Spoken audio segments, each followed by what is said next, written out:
Boa tarde, Samuel Lloyd. Boa tarde, Thiago. Boa tarde, Alexandre. Prazer falar com vocês.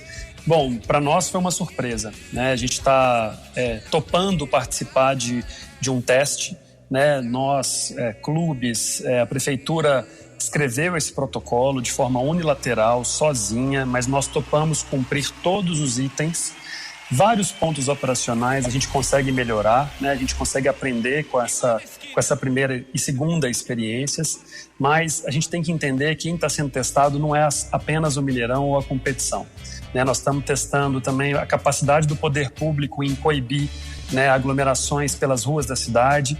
Estamos testando também o nosso senso de viver em sociedade, né? O cidadão entender o papel dele nesse teste é muito importante, porque é impossível qualquer operação de um tamanho de 4 mil ou 15 mil pessoas a gente conseguir ficar o tempo todo pedindo para que as pessoas usem a máscara, né? A não ser que seja pelo áudio do estádio ou pelos telões, o que foi feito de forma consistente durante todas as duas partidas, né? Então, para nós é uma grande surpresa, a gente acha que tem aprendizados, mas nós precisamos dialogar. Nós vamos conviver com esse vírus ainda por muito tempo e eu tenho certeza que há saídas possíveis, né, que não sejam tão restritivas, mas com o avanço da vacinação, a exigência de testes, eu acredito que é possível sim voltar a ter jogos e shows nos estádios de futebol. Samuel, na última quarta-feira, eu estive nos dois jogos, aliás, no jogo do Atlético e no jogo do Cruzeiro na sexta, e acompanhei muito de perto toda a movimentação do entorno do estádio. Na minha opinião, houve um equívoco na quarta-feira, quando se posicionou a torcida para entrar por dois portões, né? Um pelo norte e outro pelo sul, contando que o torcedor fosse entrar mais cedo, que a gente sabe culturalmente nunca aconteceu. A gente está esperando por essa nova reeducação da torcida, mas ali gerou um grande ponto de aglomeração. O segundo erro foi liberar a proximidade da torcida, mesmo aqueles sem ingressos, muito perto do estádio, né? Aquela Rua do Peixe virou uma loucura. Quarta-feira, eu dizia na rádio tranquilamente ali 15, 20 mil torcedores que foram pro entorno do estádio sem ter ingressos. Sei que isso não pertence à ação do Mineirão, mas na sexta-feira até o Mineirão já ajudou liberando ali o gradil, né? Para que a polícia e a guarda municipal fizessem um isolamento maior. De quarta para sexta, qual foi o tamanho da evolução? Levando-se em consideração um público muito menor no segundo teste. Mas pelo que eu pude perceber, não tivemos a aglomeração que tivemos no primeiro jogo, principalmente de torcedores sem ingressos indo para a imediação do estádio. Thiago, imagine que você, durante uma semana, recebeu várias mensagens do clube que você torce, né, do próprio Mineirão, informando todos os protocolos, você se preparou para uma partida, e aí você sai de casa com máscara, cuidando para essa coisa do protocolo acontecer da forma como você imagina, e você chega na porta do Mineirão e tem uma festa de carnaval na rua. Né? Essa foi a situação que a gente enfrentou no jogo de quarta-feira. As pessoas chegaram no Mineirão, viram aquela euforia das pessoas do lado de fora, todo mundo bebendo, né? Dentro do Mineirão não tinha cerveja. O que a gente via acontecendo, as pessoas entravam de carro pelo estacionamento do Mineirão e saíam para a rua, porque lá dentro elas sabiam que não tinha cerveja. Ou seja, as pessoas de fato chegaram com antecedência para essa partida, mas elas foram seduzidas por uma muvuca do lado de fora, né? Em contrapartida, uma organização muito segura dentro do Mineirão. Depois que as pessoas estiverem lá fora numa festa, né, elas sintonizaram para um outro tipo de comportamento. Quando elas entraram pelo estádio, elas colocaram a máscara, mostraram o seu teste, mas elas já estavam ali com a cabeça feita de que era uma emoção diferente, né? Então eu acredito que o lado de fora ajuda muito para a questão psicológica da preparação das pessoas. No jogo de sexta-feira, por exemplo, o que a gente viu foi a grande maioria dos torcedores usando máscara durante o tempo todo da partida. Né? Obviamente, a gente tem as exceções, que a gente também encontra no transporte público da cidade, que a gente também encontra na Feira Hippie em Belo Horizonte, que a gente encontra andando pelos parques da cidade, pessoas que se recusam a usar a máscara. Esse é um problema nacional, talvez internacional, mas do ponto de vista operacional para as partidas, a gente tem muito o que evoluir, concordo, mas nós fizemos o nosso papel.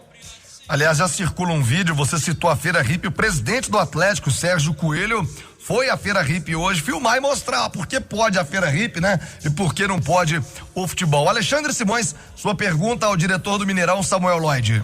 Samuel, boa tarde. Qual a experiência que você tem de Mineirão, né? Já são alguns anos aí no comando do estádio, né? Você acredita que o problema que foi registrado dentro do estádio, né? Às vezes de aglomeração de torcedores e de não uso de máscara, você acha que seria interessante, de repente, o clube tentar contar com o apoio dos seus torcedores organizados ou até dos seus influenciadores para tentar uma ação ali na hora realmente do jogo, do estádio, o famoso boca a boca, para poder tentar melhorar essa situação dentro do Mineirão, Samuel? Não, sem dúvida. E eu acredito que esse tipo de ação coordenada e conjunta, ela começou a acontecer, né? E eu tenho certeza que todo mundo que estava lá, que viu e que se emocionou com aquela partida e que quer muito voltar para um jogo de semifinal, por exemplo, consegue entender que a gente tem excessos ali, né? Na partida da quarta-feira, né? Dentro do estádio e principalmente do lado de fora, né? Mas nós estamos saindo de um período de mais de 500 dias sem jogos, né? Essa euforia, né? Tem gente que da indústria de eventos que chama de efeito champanhe, né? Que é quando essa coisa acabar, todo mundo realmente vai estar num momento de muita euforia e alegria para ir aos eventos com o público. Então a gente tem que entender isso. Agora, é um evento teste. A gente tem uma série de etapas pós-jogo que não foram analisadas ainda. Por exemplo, nós estamos fazendo uma pesquisa com todo mundo que estava lá, né, que compraram os ingressos do Mineirão, não do clube, né, mas eu tenho certeza que a prefeitura também pode fazer esse mapeamento para entender o que a pessoa sentiu, se ela sentiu algum sintoma depois desse teste. Vamos lembrar que tinha uma exigência das pessoas irem com a maioria das pessoas já estão vacinadas que estavam ali, já tem uma exigência de um teste que foi feito 72 horas antes, né, e o Mineirão é um espaço com muita ventilação natural, gente. Não é um espaço fechado, né? Então, nós estamos falando disso. A gente, obviamente, quando as pessoas estão na rua, elas estão ali em contato com pessoas que realmente não passaram pelo teste, né? E, para mim, esse é o maior problema que a gente teve nessa operação desse jogo. Mas, claro que tem como evoluir, é claro que tem como, de repente, reduzir a capacidade, né? Mas eu acho, de repente, a gente agora não continuar nos testes, simplesmente fechar, sem ter nenhum dado relevante científico de que aquele jogo realmente foi um problema, eu acho uma decisão bem arbitrária. Você já havia sido convidado para uma reunião que aconteceria amanhã, não é isso? Exatamente. A gente fez uma reunião na sexta-feira de manhã, antes do jogo do Cruzeiro. Estavam todos os presidentes dos clubes, eu estava a equipe da segurança, a Secretaria de Saúde também, muito empenhada em fazer dar certo. Até quero cumprimentar aqui o secretário Jackson, que recebeu a gente muito bem, entendendo do problema. Nós também, gente, estamos desacostumados a ver aquele tipo de cena, né? Mas quem estava no Mineirão sabe que quem quisesse podia ficar num espaço completamente vazio, usando a sua máscara, totalmente isolado, né? Isso era possível, né? As condições ideais estavam ali para serem oferecidas para esses torcedores. Mas, realmente, eu acredito que a emoção tomou conta e a gente precisa falar sobre isso, né? Qual é o jeito de fazer a coisa acontecer?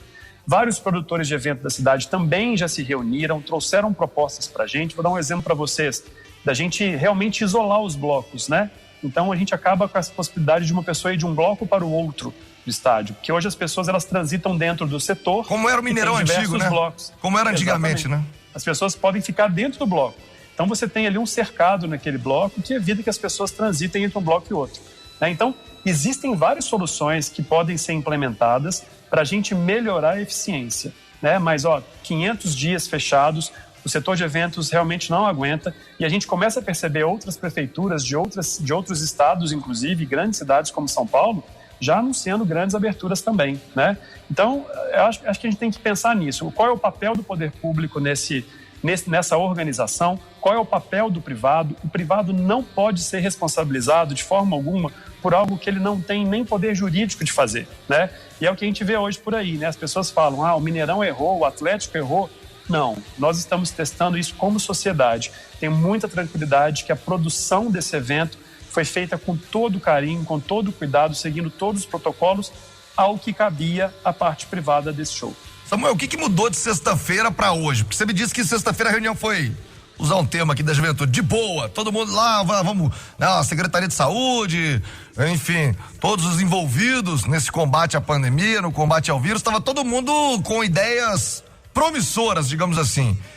E você já tinha, inclusive, uma nova reunião marcada para amanhã. O que mudou? O que chegou de informação para você do que mudou de sexta para hoje? Bom, a única informação que chegou para mim foi o que eu li hoje na imprensa, pela imprensa, de que estava cancelados os jogos em BH. Então, eu realmente não participei de nada, acho que os clubes também não. Eu falei hoje com o Serginho, o presidente do Cruzeiro, foi uma surpresa para ele também. A gente achou que teve uma evolução grande entre o jogo de quarta e o jogo de sexta, também ajustes a fazer, mas sabendo que vamos conviver com o vírus durante tanto tempo, que os números de ocupação dos leitos de UTI em Belo Horizonte estão baixos, né? Isso foi, inclusive, um dos pontos colocado pelo próprio prefeito, né? O Belo Horizonte poderia fazer um teste desses, porque fez o dever de casa direito e hoje está com uma situação mais confortável do ponto de vista da saúde pública, né? E a gente é surpreendido com falas realmente sem entender o que está acontecendo, né? As imagens da televisão, às vezes, elas são muito intensas, né, gente? Elas pegam um fragmento daquela realidade. Para as pessoas que estavam lá durante as 2 horas do jogo, podem ter uma percepção diferente, ou podem até ter uma percepção mais séria do que aquela que foi mostrada pela televisão. Mas a gente precisa ter muito essa certeza de que tem um caminho a ser trilhado e nós estamos prontos para trilhar esse caminho, para que a gente tenha uma retomada segura, para que as pessoas se sintam confortáveis e que a gente não, obviamente, cause um impacto na saúde pública de Belo Horizonte. O Mineirão pretende tomar algum tipo de atitude ou vai apenas aguardar as próximas decisões aí da prefeitura, o que vai ser feito, ou você já tem em mente alguma atitude a ser tomada para tentar reverter esse quadro, Samuel? Não, nós vamos aguardar, né? A gente entende que o papel da prefeitura também não é fácil, né? A gente tem pouquíssima informação sobre essa pandemia ainda, apesar de, né, quase 2 anos aí nesse sofrimento coletivo. A gente tem muita empatia pelas famílias, né, as pessoas que perderam entes queridos, né, nessa pandemia. Então a gente realmente precisa aguardar, mas o que a gente quer colocar aqui é a nossa experiência, né, o nosso know-how, a nossa observação à disposição da prefeitura para que a gente desenhe um protocolo melhor, mas que a gente não impeça uma retomada segura do setor de eventos como um todo. Samuel, muito obrigado pela participação ao vivo aqui no Bola Premiada, bem esclarecedor, e a gente torce, né, para que haja o diálogo, né, que haja discussão, para que as normas possam ser debatidas, para que haja evolução. O Simões até citou um exemplo que eu achei bem palpável e cabível pro exemplo, pro momento, que foi a reinauguração do Mineirão, né? O Mineirão apanhou muito, quem estava lá viu que tinha muita dificuldade, faltou água, faltou tudo. E o caminho não foi fechar o Mineirão, foi aprimorar as ações do Mineirão, né, Samuel? É isso aí. E, de novo, evento teste, né? Isso foi martelado quantas vezes? Então, eu tenho certeza que é um teste, a gente corrige o teste e evolui. Né? Acho que voltar totalmente para trás é porque eu não queria o evento teste. Acho que queria, na verdade, jogar isso para a torcida e falar, pronto, agora eu fecho porque eu quero. Né? Então, eu sou muito contra decisões unilaterais sem um diálogo adequado. O que eu queria colocar aqui para vocês é isso. Estou aqui à disposição para dialogar e fazer acontecer. Muito bem, Samuel Lloyd, diretor do Mineirão, muito obrigado por atender a Itatiaia, um grande abraço e tomara que a gente possa voltar a falar de protocolos, de medidas de segurança, voltar a falar em torcida no estádio. Um abraço, Samuel. Um abraço, até mais.